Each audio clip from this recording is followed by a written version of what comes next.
सहनावतु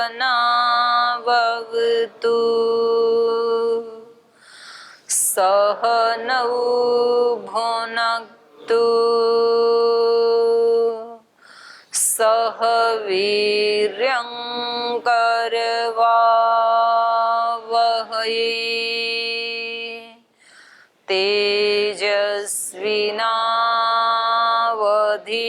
तेजस्विनावधीतमस्तु मा विद्विषावहै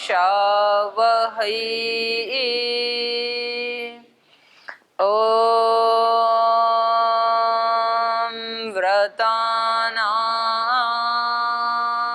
व्रतपते व्रतं चरिष्यामि तच्छकेयं तन्मे राध्यताम् इदमहमनृतात् सत्यमुपैमि ॐ शान्ति शान्ति शान्तिः।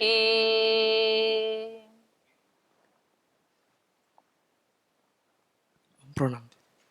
आपका प्रश्न थे पूर्व कक्षा में योगस चित्तवृत्ति निरोधः, तो सोयावस्था में व्यक्ति को मतलब उनको मतलब तत्वज्ञान होना चाहिए। यदि मेरे को जो समझ में आया ये है कि योग तो शुरू होता है चित्तों की पांच भूमियों से, एकाग्र अवस्था से, और सोया हुआ व्यक्ति जो सुषुप्ति में व नींद में तो विक्षिप्त मूढ़ अवस्था है उनकी, मतलब तमोगुण की प्रधानता है। और योग तो निद्रा ही बोल दो, पांच वृत्तियों में एक वृत्ति निद्रा भी तो है। नहीं मतलब उसमें तमोगुण का प्रधानता होगा ना, लेकिन योग शुरू होता है एकाग्र अवस्था से, फिर निरुद्ध में जाके उनके पूर्ण होगा। तो जब सोया हुआ व्यक्ति रहेगा तो उनके लिए मतलब चाहे कितना भी बारिश हो, पात्र अगर मेरा उल्टा रखा हुआ हो तो कभी भी नहीं भर सकता है, खाली रहेगा। उसी प्रकार व्यक्ति जब सोया रहेगा तो उसका तो चित्त और अंतकरण रूपी जो पत्र है वो तो सोया हुआ है।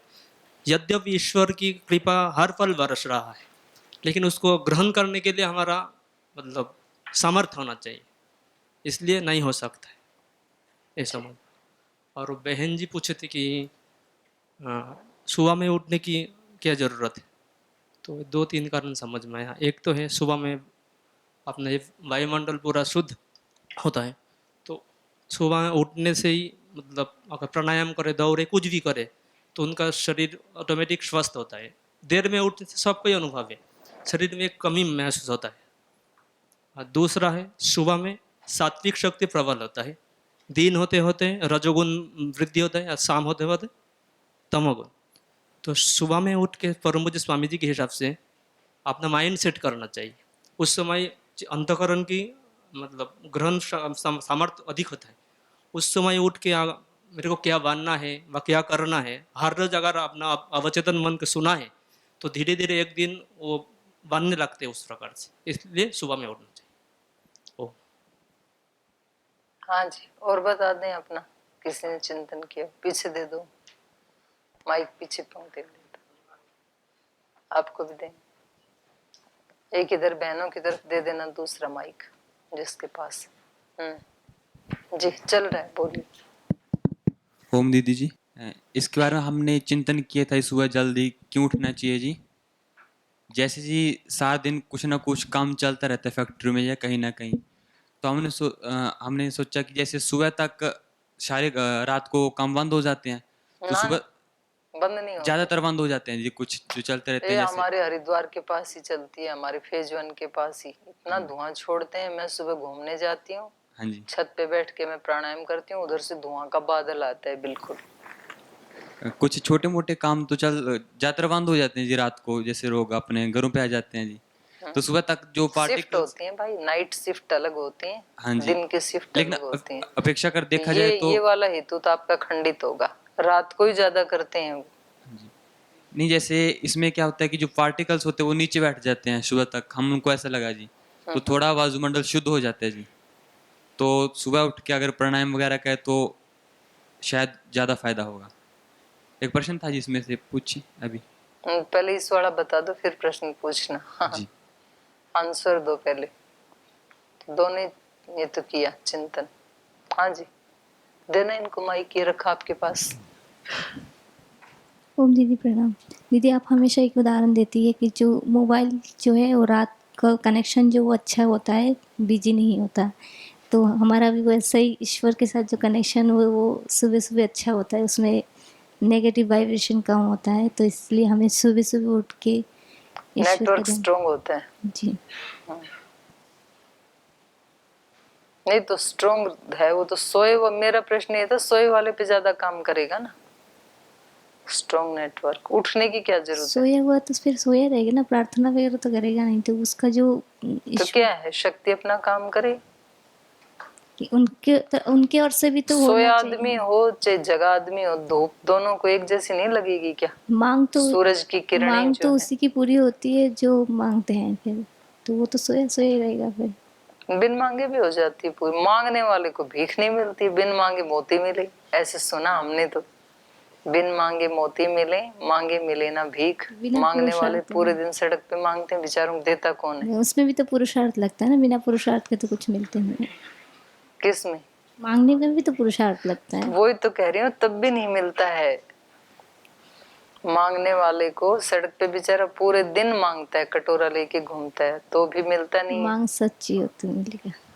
अरे नहीं, सच्ची बहुत सच्चे बेचारे मांगते हैं, इतने गिड़गिड़ाते हैं, तो उनको तो 2 रुपए भी कोई देता नहीं है, और कहीं मंदिर में जाके चढ़ा देते हैं 200 रुपए। वो तो लोग के लोग है ना, ईश्वर तो ऐसा नहीं करेंगे फिर।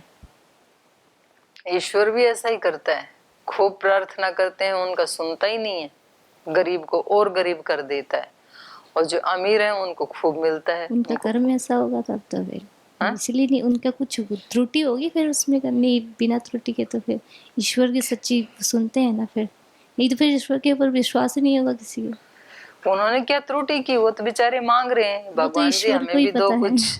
उन्होंने कोई त्रुटि नहीं की, वो तो उनको ईश्वर देता को ही नहीं। पता होगा उनकी क्या त्रुटि होगी। तो पूछ के बताओ आप ईश्वर से। आप ईश्वर का प्रतिनिधित्व कर रहे हो, आप कह रहे हो कि मांगने से ही सब मिलता है। हाँ जी। ओम दीदी जी, दीदी जी मुझे ऐसे समझ में आया, जैसे सबसे क्या होता है, जैसे सब हम लोग सुबह उठते हैं तो सबसे मुश्किल होता है, जैसे कोई भी कंफर्ट जोन से हम लोग उठना चाहते हैं, जैसे कंफर्ट जोन से अलग हटना चाहते हैं तो थोड़ा कष्ट होता है। तो ऐसे सुबह के टाइम में अगर हम लोग उस समय, अगर हम लोग उस कंफर्ट जोन को अगर हम लोग पार करते हैं तो दिन भर एक उत्साह बनी रहती है, अच्छे विचार भी आते हैं।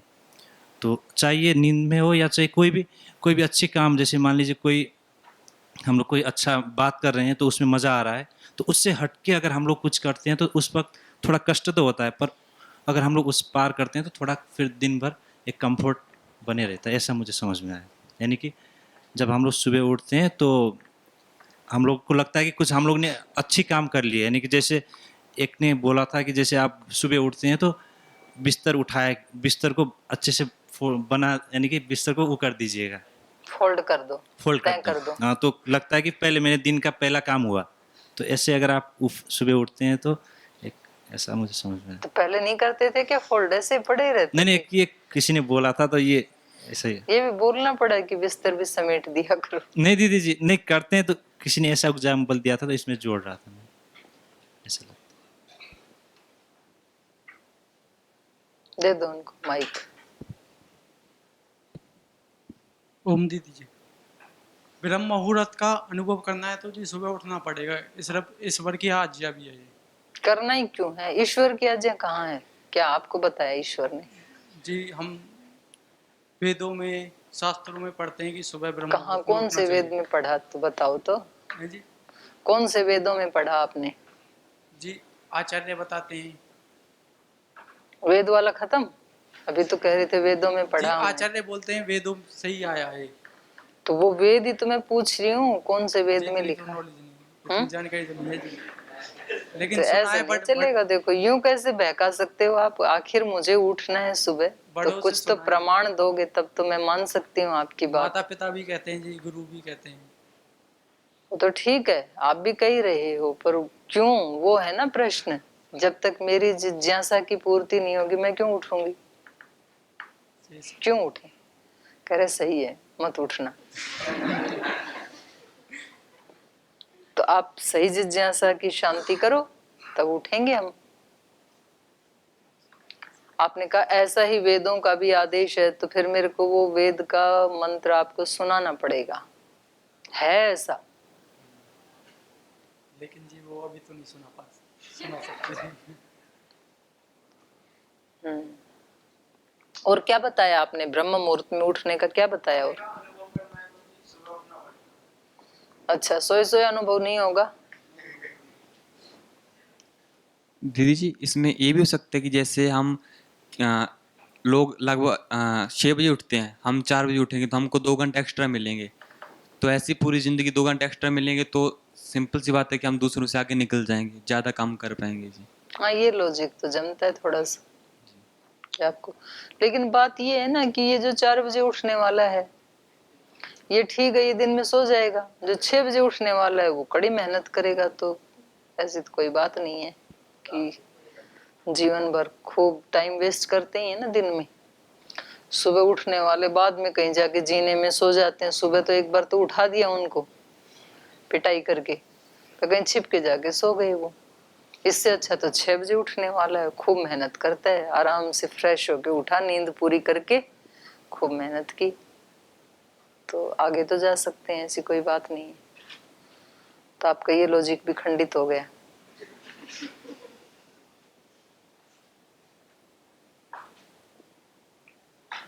चलो, इन्होंने अच्छा बताया वैसे, प्रशांत देव जी ने।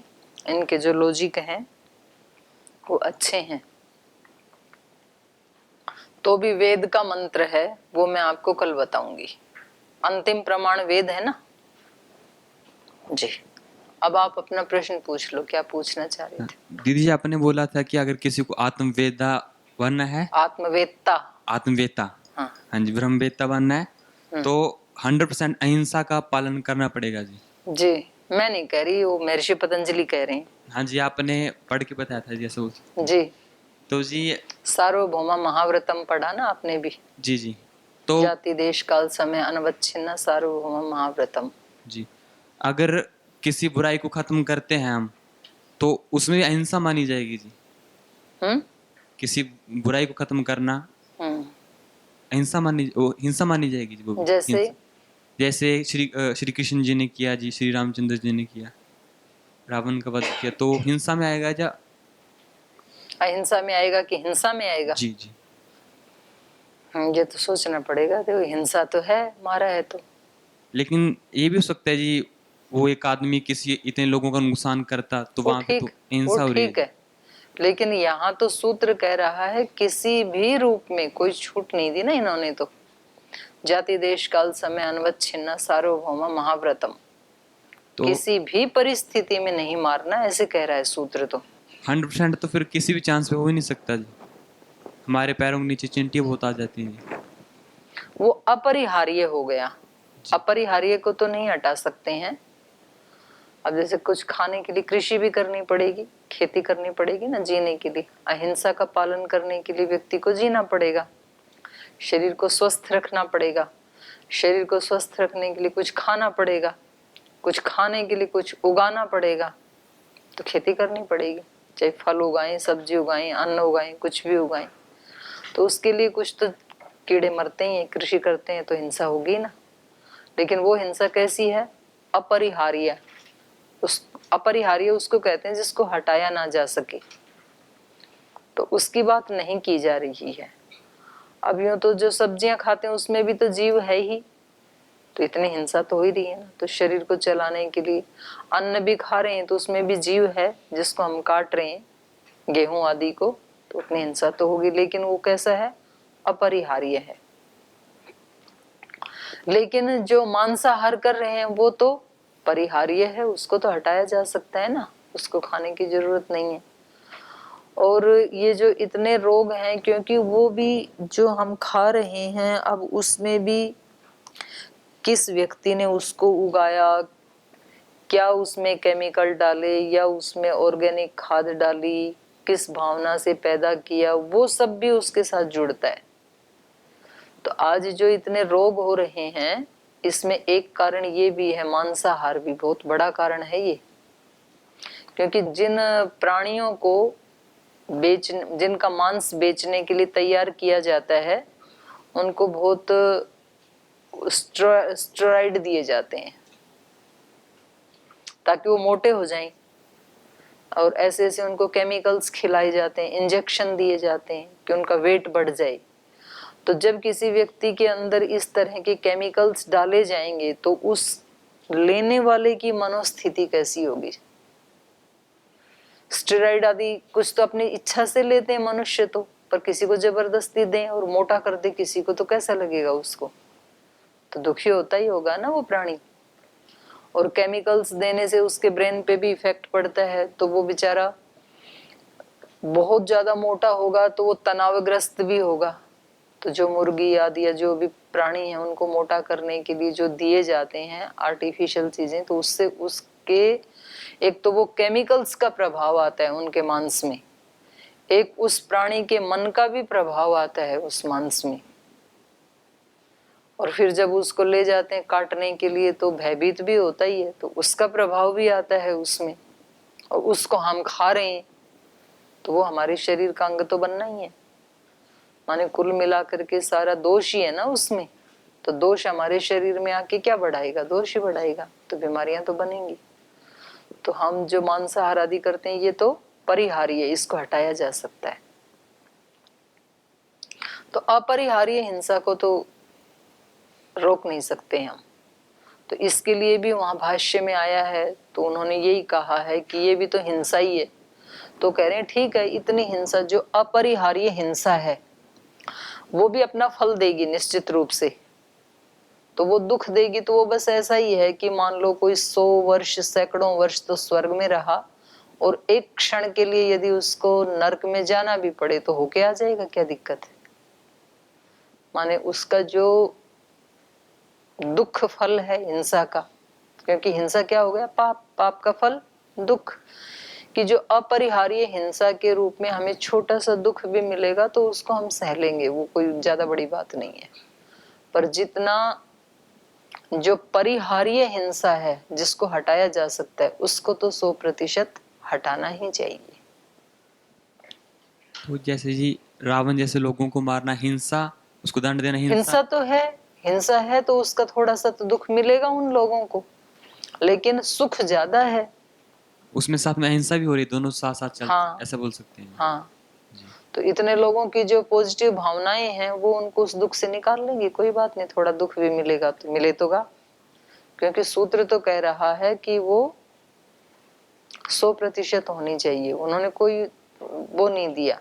लेकिन भाष्यकार ने थोड़ा बचाव किया, भाष्यकार ने कहा भी जो अपरिहार्य है तो उसको तो हम हटा ही नहीं सकते ना, तो फिर भाष्यकार ने ही ये बात कही है वहां पर व्यास भाष्य में, व्यास ऋषि ने ही, कि कोई बात नहीं, उसका थोड़ा सा कष्ट मिलेगा तो उसको सहन कर लेंगे, कोई बात नहीं। जी माइक।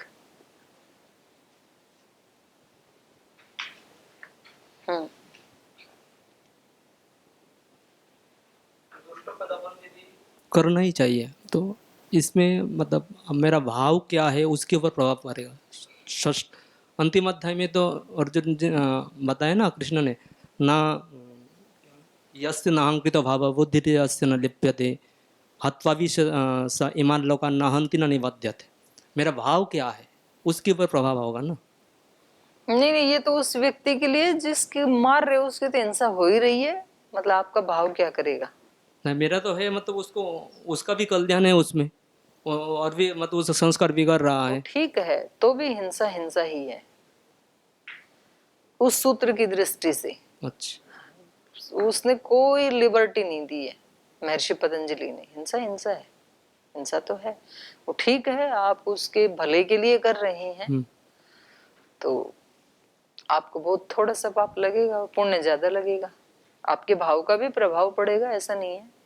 आप किसी का शरीर चीर रहे हैं, कोई डॉक्टर चीर रहा है किसी का शरीर, तो उस व्यक्ति को सुख भी मिल रहा है और दुख भी मिल रहा है, तो इसलिए सुख मिल रहा है इसलिए तो वो खुद जाके उसके उस पे जाके लेटता है कैबिन में, बेड के ऊपर, उसकी टेबल के ऊपर खुद ही तो जाता है, घर से उसको कोई पकड़ के थोड़ी ले जाता है डॉक्टर। लेकिन उसको दुख भी होगा इसलिए उसको एनेस्थीसिया भी दिया जाता है, मतलब दुख की उसको अनुभूति नहीं होने देते हैं, वरना तो व्यक्ति करवाएगा ही नहीं।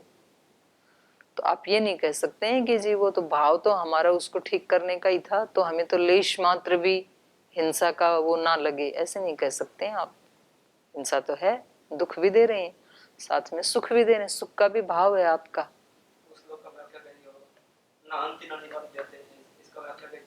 ऐसे इस श्लोक को पढ़ेगा तो ही वो उसका ऑपरेशन कर पाएगा, वरना तो कर ही नहीं पाएगा।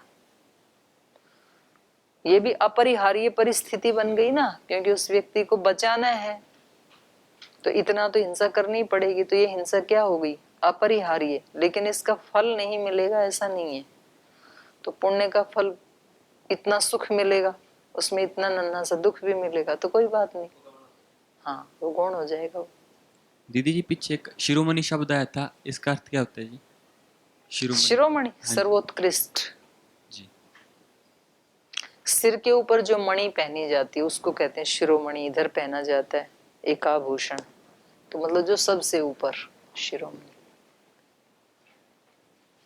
हो गया? और किसी का कोई प्रश्न है? हाँ जी।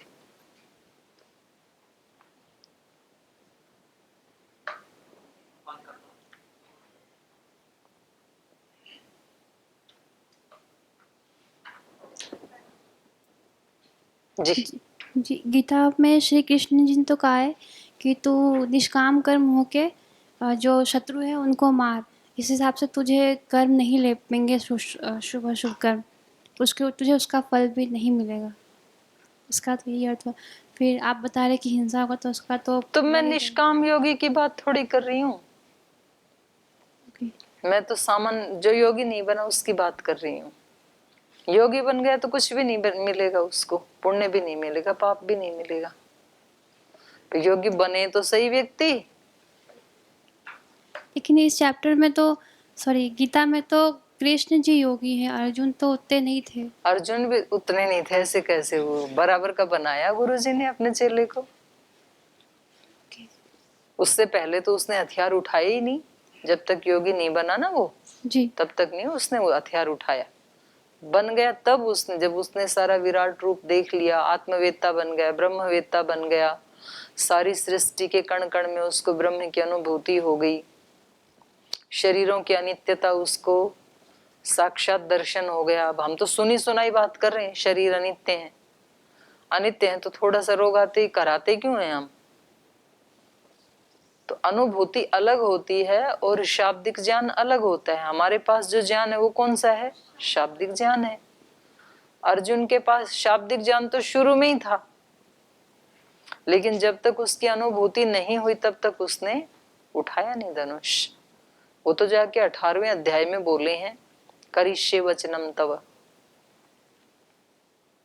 तो उसकी बात नहीं हो रही। जो सिद्ध हो गया, जीवन मुक्त हो गया, तो अब वो जो भी करेगा उसका उसको ना पाप ना पुण्य, क्योंकि वो उन दोनों से, त्रिगुण से ऊपर उठ के कर रहा है।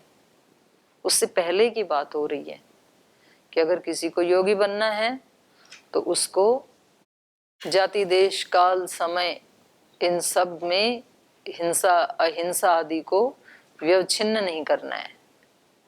जी इस कारण से, इस देश के कारण कर दिया, इस काल के कारण, ऐसे नहीं, ये नहीं चलेगा। तो ये तो मतलब उस साधक की बात हो रही है ना, कि किसी को सिद्ध बनना है, योगी बनना है, तो वो क्या करे? अपरिहार्य हिंसा को छोड़ के बाकी थोड़ी सी भी हिंसा ना करे, ये कहा जा रहा है। और उतना हम करने लगेंगे तो बाकी तो ये शास्त्र स्वयं ही अपने आप को साधक के सामने प्रकट कर देता है, अपने अर्थ को। उसको पूछने की जरूरत नहीं पड़ेगी किसी से भी। जिस व्यक्ति ने आचरण करना शुरू किया ना, वो किसी से नहीं पूछते हैं। फिर हम पूछ रहे हैं तो या तो हमने थोड़ा अभी आचरण करना शुरू किया है या तो बिल्कुल ही नहीं किया है। दो स्थिति में प्रश्न उठते हैं। करने लगे तो वो तो खुद ही अभिव्यक्त कर देता है ज्ञान अपने आप को उस व्यक्ति के सामने। तो मेन बात है कि जो हमने थोड़ा सा भी जाना है उसको हम प्रैक्टिकल करना शुरू करें। एक दिन में वो पूरा नहीं होगा प्रैक्टिकल, उसमें तो वर्षों लग जाएंगे, फिर जन्मों लग जाएंगे। पर जितना कर सकते हैं उतना तो करें। बिल्कुल ही शुरू ना करना और केवल केवल ज्ञान की बातें बातें करना, तब उसको थोड़ा भी लाभ नहीं होगा। केवल रोटी की बातें बातें करना और रोटी खाई नहीं तो पेट भरेगा क्या? थोड़ा तो खाओ। पूरी पूरी थाली पास में नहीं है तो एक दो ग्रास, आदमी जिंदा कैसे रहेगा? कुछ तो खाएगा। पानी पी लो, सब्जी खा लो, एक दो कोर खा लो। तो व्रत उपवास करते हैं तो भी क्या करते हैं? कुछ फल ले लेते हैं, कोई दूध ले लेते हैं। बिल्कुल खाए बिना तो पेट भरेगा नहीं। कुछ तो करना पड़ेगा प्रैक्टिकल, और उसमें जितनी जितनी सिंसियरिटी आएगी। देखो वो हम करते भी हैं, वर्षों तक करते हैं, लेकिन हम करते हुए अवेयर नहीं होते हैं, तो फिर हम भ्रम में रहते हैं। हम एक अपने आप को आत्मतुष्टि कहा है उसको सांख्य दर्शन में, वो तुष्टि दोष है। हमें लगता है कि हम सब कर रहे हैं, हम यज्ञ भी कर रहे हैं, हवन भी कर रहे हैं, ध्यान भी कर रहे हैं, प्राणायाम भी कर रहे हैं, पढ़ाई भी कर रहे हैं, लेकिन वो कोई भी परिवर्तन लाएगा नहीं। अवेयर हैं तो छोटी सी क्रिया भी परिवर्तन लाएगी पक्का, जागरूक हैं तो। इसलिए अपने वेदों से लेकर के, उपनिषद से लेकर के, गीता से लेके श्रद्धा को मूर्धा पे रखा है। श्रद्धा मूर्धनि वचसा वेदयामसि, ये तो वेद का हो गया। श्रद्धावान लभते ज्ञानम उपनिषद का हो गया, और श्रद्धा त्रय के नाम से गीता में तो पूरा चैप्टर ही है।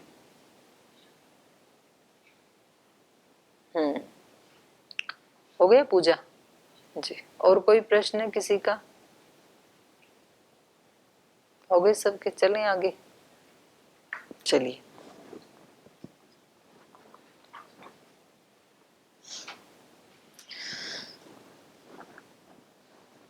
तो ये इनको लेने के लिए आए श्री राम को, और इन्होंने कहा कि मैं जो अनुष्ठान कर रहा हूँ उसमें शक्ति होते हुए भी मैं उसमें झगड़ा नहीं कर सकता हूँ, क्योंकि उस अनुष्ठान का नियम यही है कि मैं उसमें क्रोध नहीं कर सकता हूँ, उसमें झगड़ा नहीं कर सकता हूँ। तो मुझे उन असुरों को मारने के लिए, दोनों असुरों को मारने के लिए राम चाहिए, और इसके बदले में शक्तो ही एष मया गुप्तो दिव्येन स्वेन तेजसा, मैं इसकी रक्षा करूंगा, तुम निश्चिंत हो जाओ। किससे? दिव्येन स्वेन तेजसा मया गुप्त, ये मेरे दिव्य तेज से गोपु रक्षणे सुरक्षित हैं, बिल्कुल मैं इनकी रक्षा करूंगा। तो आप ये मत सोचो कि कभी इनको कहीं कोई चोट ना लग जाए। तो भाई आप इनकी रक्षा करोगे तो अपनी कर लो ना पहले। ऐसे भी तो कहते हैं ना लोग, भाई हमारी रक्षा करोगे आप अपनी तो कर लो। तो अपनी इसलिए नहीं कर पा रहे हैं ये, क्योंकि इनको उस अनुष्ठान में शस्त्र उठाना अलाउ नहीं है। तो कभी कभी ऐसे भी होता है कि व्यक्ति के पास शक्ति होते हुए भी वो स्वयं उस बल का प्रयोग नहीं कर सकता है। तो इन्होंने कहा कि मैं उनकी रक्षा करूंगा। राक्षसा ये विकर्ता रह तेषाम अपि विनाशने, उन राक्षसों का वध करने में, तेषाम अपि विनाशने उनका विनाश करने में, ये विकर्ता रह ये ही श्रेष्ठ करता है, ये ही उनको नष्ट कर सकते हैं। श्रेयश्च अस्मै प्रदास्यामि बहुरूपम न संशय, मैं इन्हें अनेक प्रकार का श्रेय प्रदान करूंगा। तो जो जितना बड़ा रिस्क लेगा उसको उतना बड़ा श्रेय तो मिलेगा ही। तो अगर व्यक्ति को बड़ा श्रेय चाहिए तो क्या करना होगा? बड़ा रिस्क भी लेना पड़ेगा फिर। तो ये जीवन जो अध्यात्म का जीवन है, ये क्या है? ये तो बड़ा रिस्क ही है अपने आप में। एक छलांग लगाने जैसा है, जैसे पहाड़ की किसी ऊंची चोटी से और नीचे एकदम तलहटी में या नीचे बहती हुई किसी नदी में जैसे छलांग लगानी हो, ऐसे व्यक्ति को सोचना पड़ता है, और फिर पीछे मुड़ के देखना नहीं होता है। मतलब यूं समझो आपकी जीवन खत्म,